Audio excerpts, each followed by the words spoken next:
Hey crew, okay, Thursday, we have got an awesome workout. I think I say that every time, but I like them all. So you are gonna start with a skill of 5 sets of 5 to 10 box pike handstand push-ups. Okay, so there's a few variations we can have for the box pike, right? What's super important, normally we work off of our box, but you're probably going to like bench height, what you might find is a chair, or you can stack your knees on a couch, or gosh, you could practice wall climbs if it's just not in the cards for you to get a good setup for your box pike. And same idea, do like 5 sets of 3 wall climbs, something like that, building some good strength position. So what we want to see in your box pike, right? If your feet are planted, it's going to be harder. If your knees are planted, it's a little bit easier. Okay, and one of the biggest things we want to see is the closer you bring your hands underneath you to get your hips over top of your shoulders, the more strength, the more you're actually building throughout your body, right? Because you're loading your hips into that position that's most going to mimic when you're upside down and doing your regular handstand push-ups, whether strict or kipping. Okay, and so comfort is a big part with this position. So some of us, you may just do like 5 to 10 normal push-ups and then try and get in this pike position and hold it for a few breaths, right? So if kicking up into a handstand is not in the cards for you right now, just holding a handstand position in this pike can build a lot of strength for you. So what we're gonna do is, we're gonna get set, knees on the box. I get one hand down, bring both knees up, or my feet are stepping where my knees are, and then I'm gonna fold. Tucking my chin to my chest, looking back at the box that I'm on. Your hands are shoulder width apart, and you're going to come forward into a tripod position. I don't come straight down between my hands and stick my butt out in the air, but I fold my belly, squeeze nice and tight, elbows go back to the bench as I touch my head to the ground, and then drive back to the top. So there's this arch, right? As I come down, I move forward, and as I press myself back up to the top, I bring my head back to the box. A lot of us, it's really tough. It feels backwards when we're doing it, but that's what you're gonna remember. Just think, the target when you go down, if my hands are here, my head is gonna touch 6 inches forward, boop, and then drive up, right? 5 to 10. 5 to 10 reps, take a break, get back in for another set. After you finish your skill, and right, we're pressing for our skill. So in your warm-up, make sure you do some pulling, right? Get back on the door hinge, do a hang, do that Superman. I think we had Elijah show us on Tuesday, where you're out holding a towel and pulling apart. All of that stuff to get your lats active is really gonna make the handstand push-up feel a lot better. Okay, here's the fun part.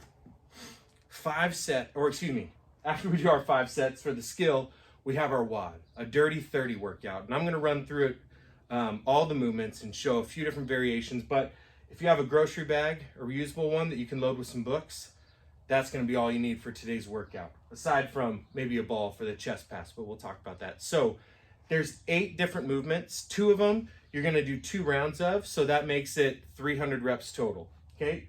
The first movement is a single arm jug swing. It's like our kettlebell swing, but we all don't have kettlebells. Maybe you have a jug, like a milk jug, or one of these guys you can use for a swing, right? But if not, I think a lot of us have a reusable shopping bag or can find one. Next week you go out, 2 weeks, however long before your grocery trips, and grab one, because you can fill it with stuff, right? The single arm swing, just like a kettlebell swing, my feet are in my squat stance, that weight passes between my legs, boom. And we're just gonna do Russian height, especially if you have a grocery bag. It's gonna swing a little further away from you, take a little more time to control, but that start position is just like a jump. Hinge, right? I send my butt back over my hips. Good athletic position, there's good weight, and the ball's in my feet. And as I extend, squeeze your butt and let that weight naturally swing right off your hips. You do all 30 on one arm. And then you do all 30 on the next or on the other arm, right? So single arm jug swings, and then this other one, the single arm overhead lunge, bring this weight up overhead. You're doing 30 total steps. Alternating feet, you can do one leg for all 30 if you want. Then once you've done 30 with weight on one arm overhead, you're gonna switch and do your next 30 with the weight in the other arm. So those first two movements are the only ones that you're gonna do 30 reps of holding the weight in one arm, 30 reps holding the weight in the other. The rest, it's just 30 total, okay? Like the next one, our inverted burpee. Whew, this is tough. Okay, so you're gonna roll back onto your back, straighten your feet as high in the air as you can, and then use that momentum to pull yourself back up and jump. Sound good?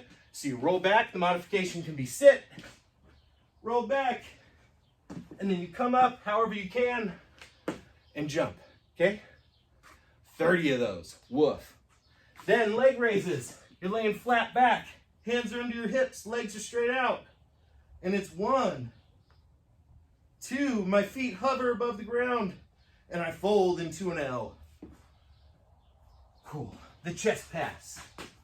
This is the only one that you're probably not going to need the jug for. I'm using my daughter's soccer ball. Gosh, if you have a slam ball, you could do this. If you just can't come up with something else that you could like toss in the way I'm going to show you, then you can use the jug or the bag again and do push presses for 30. But a chest pass, I'm going to stand far enough away from the wall that it makes it challenging for this to rebound back.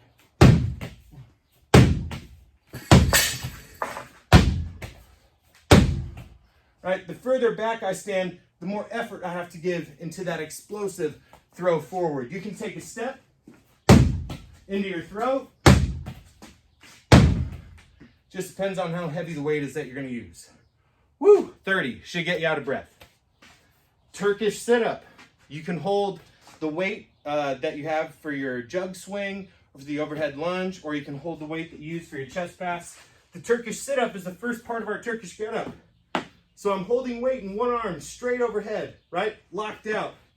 Whatever arm is holding that weight up, that leg is bent, my opposite hand is out. It's a big sit-up and back down. Up, back down. The whole time, I'm keeping that arm locked out and I sit up as tall as I can, okay? 15 on one arm, 15 on the other. Good mornings. Grab your weight. Yeah. Onto our back. The good morning is like the top of a deadlift. There's going to be less bend in the knees. Your feet is a little tighter than your squat stance, right? And you're going to keep a soft bend of the knees, but really focus on sending the butt back till you feel a big stretch out of the hamstrings and squeeze your butt to come up. I'm not going to hinge so far that I would lose this nice straight back, right? So if I hinge and then you see that roundedness come in just so that I can get lower to the ground, you're losing the effect of this work. The focus is to keep your midline set, your core nice and tight, and feel your hips extend, right? Contract to pull yourself back up. Your hamstrings pull yourself back up. Your glutes are working. Reach your butt back, shoulders over your toes. Boom. Squeeze your butt to come back up. I grab my bag, underhand grip, pull it around the shoulders, and plug my elbows tight to my side. Hinge and stand for 30. Right? Single arm push-ups. Yeah, let's do it. This is one you totally are gonna need to modify, right? So if you need to modify by finding a tabletop, so be it, right? What a cool thing to practice. For a single arm push-up, if my feet are tight together, that's gonna make balancing through one arm really tricky. So I'm gonna spread my feet shoulder width apart, get one arm set, bring some weight over top of that arm, and we're down and up, down and up, maybe as low as you can control. Few on one arm, down and up. Oh boy, it's gonna be tough. Try not to twist or let your hips rotate open as you go through it, and let's see if anyone can get their chest all the way to ground and up. But what you're gonna find is to have a little more control and get to right about that military push-up where your elbows are at 90, boom, and then drive up, okay? Fun way to cap it off. So you have to do all 30 reps of one movement, before you move on to the next. But you can do this in any order you want. So if you want to do the single arm swings on your right arm and then jump to doing your good mornings and then come back and do single arm swings on the left arm and then go to the chest pass, whatever, that's fine. It's just whenever you're on that one movement, you do all 30 reps before you cross it off and move on to the next. All right, have a great time. See ya.